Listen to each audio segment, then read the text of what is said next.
오늘 보실 하나님의 말씀은 미가서입니다.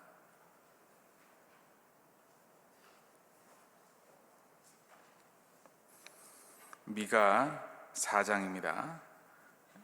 미가 4장 3절에서 5절 말씀 보시도록 하겠습니다. 미가 4장 3절에서 5절입니다.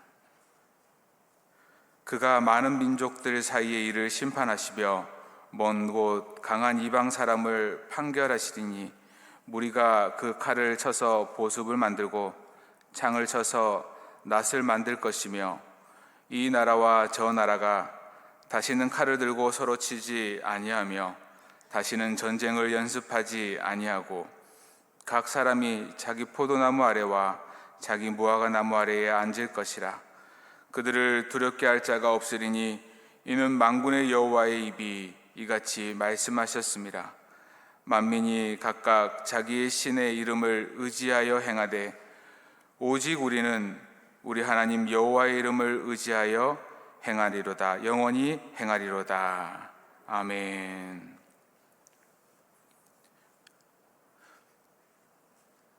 오늘 우리가 살펴본 미가서의 이 말씀 가운데 이 3장까지의 말씀은 우리 하나님의 백성에 대한 혹독한 비난과 심판이 기록되어 있습니다. 이러한 메시지를 가만히 듣고 있노라면 아무것도 할 수 없을 것 같죠. 그래서 모든 것을 포기해야만 할 것 같습니다. 그런데 그때쯤 4장에 들어서서 바로 그때 놀라운 구원과 회복의 메시지가 울려 퍼지는 것을 우리는 오늘 아침에 읽어보았습니다. 하나님의 뜻을 벗어나는 많은 문제들, 그로 말미암아 괴로운 삶을 살아가는 현실의 모습 속에서 우리 하나님은 그냥 그 모든 것을 버리는 것이 아니라, 포기하는 것이 아니라 다시 회복시키겠다라는 말씀을 하고 계십니다. 죄로 물들었던 시온이 완전히 파괴될 것이라고 선포하셨지만 그곳이 오히려 이제는 여호와의 율법이 가득한 곳으로 만드시겠다라고 합니다. 성전에 사는 광야와 같이 황폐하게 되겠지만 그 날이 오면 여호와의 산은 세상에서 가장 으뜸이 되는 그러한 산이 될 것이다 라고 말씀합니다. 엄청난 수치와 수모를 겪었던 이스라엘 백성들이 이제는 세상 가운데 많은 사람들이 우러러보고 하는 선망의 대상이 되겠다라는 말씀을 하십니다. 세상의 중심이 이제는 여호와의 통치하심이고 여호와의 통치하심이 다시 말해 세상의 중심이 되겠다라는 말씀을 합니다. 그렇다면 하나님이 다스리시는 이러한 세상은 어떠한 세상이 되겠습니까? 하나님의 통치 아래 거하게 되면 이 세상은 더 이상 전쟁이 없어집니다. 오늘 우리가 보았던 말씀처럼 사람들은 칼을 쳐서 보습을 만들고 창을 쳐서 낫을 만들고 이 나라와 저 나라가 다시는 칼을 들고 서로 치지 않고 전쟁을 하지 않는다라는 것이죠. 다시 말해 이 땅에 완전한 평화가 이루어지는 것입니다. 그때 우리가 읽었던 4절의 말씀과 같이 사람마다 각각 자기 포도나무와 무화과 나무 아래 평안을 누리며 삶을 살아갈 것이 이렇게 삶을 살아가게 될 것입니다. 이 땅에 하나님의 나라를 맛보며 하나님의 자녀로서 누릴 수 있는 은혜와 축복들을 마음껏 누리며 삶을 살아가게 된다라는 말씀입니다. 미가는 이처럼 놀라운 세상이 머지않은 미래에 도래할 것임을 말하면서 백성들을 위로하고 있습니다. 그리고 백성들로 하여금 하나님의 통치하심을 기대하라고 말을 합니다. 5절의 말씀과 같이 오직 우리는 여호와의 이름을 의지하여 영원히 삶을 살아가야 한다라는 것입니다. 온전한 하나님의 통치하심을 오롯이 다 받으며 삶을 살아가야 한다라는 말씀이죠. 미래에 임할 하나님의 통치에 대한 기대가 지금 하나님을 향한 신실하심으로 더욱더 드러나는 것입니다. 비록 온 세상이 심지어 하나님께서 주신 가치관과 세계관대로 삶을 살아가기를 거부한다고 할지라도 하나님의 통치하심을 기대하는 우리는 하나님을 섬기고 하나님께 순종하는 삶을 살아가야 한다라는 것입니다. 옆에 사람이, 주변의 누군가가 어떤 삶을 살아간다 할지라도 오직 하나님께서 주관하시는, 하나님께서 주시는 신념에 근거하여 삶을 살아가므로 우리가 하루하루 살아가는 것이 우리의 힘과 능력으로 삶을 살아가는 것이 아니라 하나님의 은혜 속에 삶을 살아가시고 삶을 살아가는 것이며, 또한 우리의 삶 속에서 역사하시는 그 하나님의 손길을 마음껏 느끼며 감사하며 삶을 살아가야 한다라는 것이죠. 그 하나님의 은혜를 깨닫고 삶을 살아가는 사람들은 이 땅에서의 삶이 더 이상 부패하고 타락한 삶을 살아갈 수가 없습니다. 왜냐하면 복음을 아는 사람이기에 이전의 삶의 방식으로 다시 돌아갈 수 없기 때문입니다.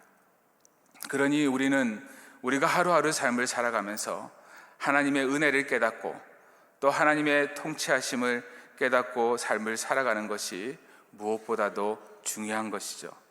그래서 나아가 하나님의 일하심을 더욱더 기대하면서 삶을 살아가셔야 합니다. 오늘 우리는 감사 챌린지에 있어서 나라에 대한 감사와 사랑에 대해서 묵상하는 하루를 보내게 될 것입니다. 그렇다면 우리나라에 대한 감사할 것을 고민해 본다면 무엇이 있겠습니까? 정치에서 한번 찾아볼까요? 위임을 받은 권력을 가지고 국민의 인간다운 삶을 영위하고 상호간의 이해를 조절하고 이렇게 사회 질서를 바로잡는 일이 정치이지 않습니까? 그런데 상호간의 이익만 이렇게 주장하고 대화와 타협은 실종되어서 그 어디에도 정치력은 찾아볼 수가 없습니다. 교육은 그러면 어떻습니까? 인본주의를 바탕으로 한 교육 속에서 우리의 자녀들이 적자 생존의 그러한 교육 환경 속에 자라가고 있지 않습니까? 얼마나 힘들어하고 혼란스러워하고 있는 이러한 우리의 자녀들의 모습을 우리는 쉽게 볼 수 있습니다.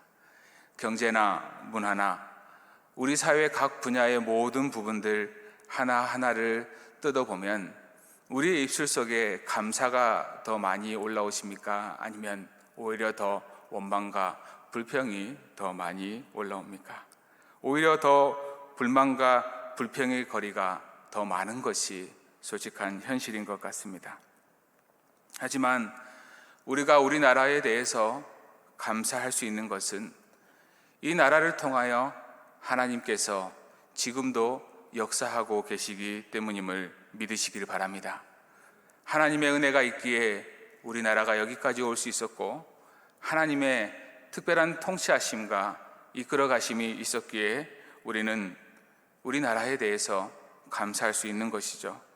동방의 예루살렘이라 불리는 우리나라를 하나님께서 끝까지 포기하지 않으시기에 우리는 감사할 수 있는 것입니다. 1910년 8월에 세계 2차 세전의 종식과 더불어서 우리는 해방의 기쁨을 맞이했지 않습니까? 35년간의 일제 식민 통치가 영원할 것만 같았습니다. 혹자는 한일합방이라는 말을 쓰지만 그날은 경술국치의 날이었고 국권 피탈의 날이었습니다. 영원히 끝나지 않을 것 같았던 일제 통치가 1945년 8월 15일 일본 천황의 무조건적인 항복을 이렇게 선언함으로 말미암아 35년의 길고 긴 질고의 그 끝으로 해방을 맞이하게 되었습니다. 그런데 이 해방 역시 우리는 이 해방 속에서 하나님의 일하심과 역사하심들을 볼 수 있어야 됩니다. 이 해방도 하나님의 선물이었다라는 말씀을 드리고 있습니다. 1919년 3월 1일 3.1 운동 때 전 인구의 10%인 200만 명이 시위에 참여하였고 1700여 회의 집회가 있었으며 5만 명이 수감되었고 7,500명이 죽음을 당하였고 16,000명이 부상을 얻었지만 그때 우리는 독립을 맞이하지 못했습니다. 많은 이들이 우리나라의 독립을 위해 싸웠습니다. 그들의 애국 정신은 정말 숭고했죠. 그것으로 말미암아 우리는 계속해서 독립에 대해서 꿈을 꿀 수는 있었지만 그 사건이 독립이 되는 것은 아니었습니다. 그렇기 때문에 우리가 해방을 맞이했다라는 것은 역사의 주관자이신 하나님의 특별한 섭리이심을 볼 수 있어야 합니다. 세상을 주관하시는 하나님이 전쟁의 승패를 관장하시고 나라의 흥망성쇠를 주장하시지 않습니까? 그 하나님의 통치하심과 섭리하심을 통해 우리는 해방의 기쁨을 맞이하게 된 것이죠. 해방 이후 우리나라의 상황은 또한 어떠했습니까? 너무나 혼란스러운 상황이었습니다. 남과 북이 갈라져서 함께 투표를 하지 못하였고 남한의 정부만 이렇게 수립되었지 않습니까? 48년 5월 10일 우리 남한만 총선거를 실시하게 되는데요. 5월 31일 구중앙청 회의실에서 다시 말해 재헌국회를 개원을 하게 됩니다. 이때 임시의장으로 선출된 이승만은 이렇게 말을 합니다. 대한민국 독립민주국회 제1차 회의를 여기서 열게 된 것을 우리는 하나님께 감사해야 할 것입니다. 종교사상이 무엇이든 누구나 오늘 당해가지고 사람의 힘으로만 된 것이라고 우리가 자랑할 수 없을 것입니다. 그러므로 하나님께 감사드리지 않을 수 없습니다. 나는 먼저 우리가 다 성심으로 일어서서 하나님께 감사를 드릴 터인데 이윤영 의원 나오셔서 간단한 말씀으로 하나님께 기도를 올려주시기 바랍니다 라고 말을 합니다. 그때 이윤영 의원이 감리교 목사님이셨는데 그리고 서울 종로구 갑지역구의 의원이었습니다. 그리고 그렇게 기도의 부탁을 받자 그는 이렇게 기도를 합니다. 이 우주와 만물을 창조하시고 인간의 역사를 섭리하시는 하나님이시여, 이 민족을 돌아보시고 이 땅에 축복하셔서 감사에 넘치는 오늘이 있게 하심을 주님께 저희들은 성심으로 감사하나이다. 오랜 세월 동안 이 민족의 고통과 호소를 들으시고 정의의 칼을 빼서 일제의 폭력을 굽히시사 하나님은 이제 세계 만방의 양심을 움직이시고 또한 우리 민족의 염원을 들으심으로 이 기쁜 역사적 환희의 날을 이 시간에 우리에게 오게 하심은 하나님의 섭리가 세계 만방에 현시하신 것으로 믿나이다.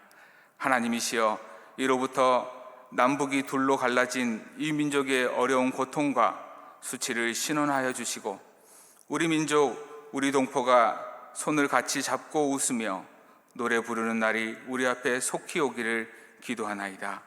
하나님이시여, 원치 아니한 민생의 도탄은 길면 길수록 이 땅의 악마의 권세가 확대되나 하나님의 거룩하신 영광은 이 땅에 오지 않을 수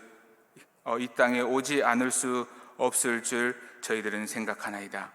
원하건대 우리 조선의 독립과 함께 남북 통일을 주시옵고 또한 민생의 복락과 아우러 세계 평화를 허락하여 주시옵소서. 거룩하신 하나님의 뜻에 의지하여 저희들은 성스럽게 택함을 입어가지고 글자 그대로 민족의 대표가 되었습니다. 그러하오나 우리들의 책임이 중차대한 것을 저희들은 느끼고 우리 자신이 진실로 무력한 것을 생각할 때 지와 인과 용과 모든 덕의 근원 되시는 하나님께 이러한 요소를 저희들이 간구하나이다. 이로부터 국회가 성립되어 우리 민족의 염원이 되는 모든 세계 만방이 주시하고 기다리는 우리의 모든 문제가 원만히 해결되며 또한 이로부터 우리의 완전 자주 독립이 이 땅에 오며 자손만대에 빛나고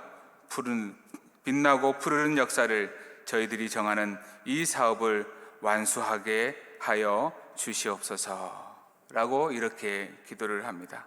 저는 이 기도문을 살펴보면서 하나님께서 이 기도의 기도문들을 하나하나 이루어가고 계시는 것은 아닌가라는 생각을 해보았습니다. 이 기도문이 대한민국 공문 제1호라 할 수 있는 국회 속기록 제일 앞에 기록되어 있지 않습니까? 이후에 이제 이렇게 헌법이 제정이 되고 7월 17일 날 공포가 되지 않습니까? 그래서 재헌헌법은 개인의 자유와 사유재산권을 보장하는 자유민주주의와 시장 경제 체계를 확실히 한 것입니다. 이후에 국회를 통하여서 이제 이승만 박사가 초대 대통령으로 선출이 되죠. 그리고 나서 이승만 이제 초대 대통령은 이렇게 말을 합니다. 대통령 선서하는 이 자리에 하나님과 동포 앞에 나의 직무를 다하기로 더 결심하며 맹세합니다 라고 선포를 하죠. 그리고 나서 우리나라는 이제 자유민주주의 공화국이 이렇게 수립되어집니다. 그런데 여기서 너무 감사할 것은 당시 이념으로 대립되어 있던 그런 시대 아니었겠습니까? 우리나라에도 무려 한 77%가 사회주의와 공산주의를 신방하는 미군정이 조사를 했을 때 77%의 그러한 여론이 사회주의와 공산주의를 신봉하고 있었다고 합니다. 그러한 사회 분위기 속에서 이렇게 자유민주주의를 또 시장경제 체제를 또 선호하는 정부가 설립될 수 있었다라는 것이 얼마나 감사한지 모르겠습니다. 일본 치하의 식민 치하에서 해방을 맞이할 수 있었던 것도, 우리 남한이 자유민주주의 시장경제 체제로 설 수 있었던 것도, 그리고 6.25의 전쟁 속에서 많은 도움을 받을 수 있었던 것도 다 하나님의 역사하신 분이죠. 뿐만 아니라 이 나라가 이렇게 원조를 받던 나라에서 다른 나라를 도와줄 수 있는 나라로 설 수 있었던 것도 무엇으로 설명할 수 있겠습니까? 하나님의 역사이심을 믿으시기를 바랍니다. 사랑하는 성도님 여러분, 길갈에서 사울이 왕으로 세움을 받은 이후에 사무엘은 그의 마지막 말에서 이렇게 고백을 합니다. 나는 너희를 위하여 기도하기를 쉬는 죄를 여호와 앞에 결단코 범하지 아니하겠다라고 고백을 합니다. 이스라엘 백성들이 세워진 왕 때문이 아니라 이스라엘 백성들을 다스리시고 통치하시는 분은 여호와이심을, 하나님이심을 잊지 않게 하겠다라는 그 기도를, 쉬는 죄를 범치 않겠다는 사무엘의 고백인 것이죠. 우리나라가 어려울 때마다 우리 믿음과 신앙의 선배들은 우리 하나님 앞에 나와 많은 기도들을 올려드렸습니다. 그 기도의 덕을 우리는 오롯이 누리고 있는 것이죠. 그 기도의 덕으로 말미암아 우리는 지금 하나님의 역사하심들을 느낄 수 있는 것입니다. 우리나라와 민족을 위한 이 시간의 기도가 오늘날 어려운 현실 속에서 삶을 살아가는 이 나라와 이 민족을 구하게 될 줄 믿습니다. 이 기도가 나라에 대한 감사를 더 많이 고백하게 할 것이고, 나라에 대한 사랑을 더 깊게 깨닫게 할 것입니다. 우리나라를 위한 기도의 낙타 무릎이 되어서 하나님의 통치하심과 특별한 은혜를 잊지 않고 발견할 수 있는 그런 우리 모두가 되기를 간절히 소망합니다. 오늘 금요일 감사노트 49페이지를 보면 감사 제목과 감사 액션을 기록하는 곳이 있습니다. 오늘 하루 삶과 우리나라 가운데 부어주신 그 하나님의 은혜와 통치하심들을 발견하시고 감사의 제목들을 한번 적어보시기를 바랍니다. 또한 감사 액션으로서 나라를 위한 기도문을 읽고 묵상하고 또 우리나라의 복음 역사를 알아감으로써 하나님의 흔적들을 발견하고 그래서 더 감사하는 우리 모두가 되면 좋겠습니다. 50에서 51페이지의 나라를 위한 감사 기도문을 한번 좀 읽어보시고 또 그 뒤에 52페이지에서 53페이지에 건초더미 기도 운동을 통해 이 땅에 어떻게 복음의 씨앗이 이렇게 복음의 씨앗을 가지고 선교사님들이 출발을 하였는지를 확인하시고 이러한 하나님의 역사에 더욱더 감사할 수 있는 우리 모두가 되기를 간절히 소망합니다.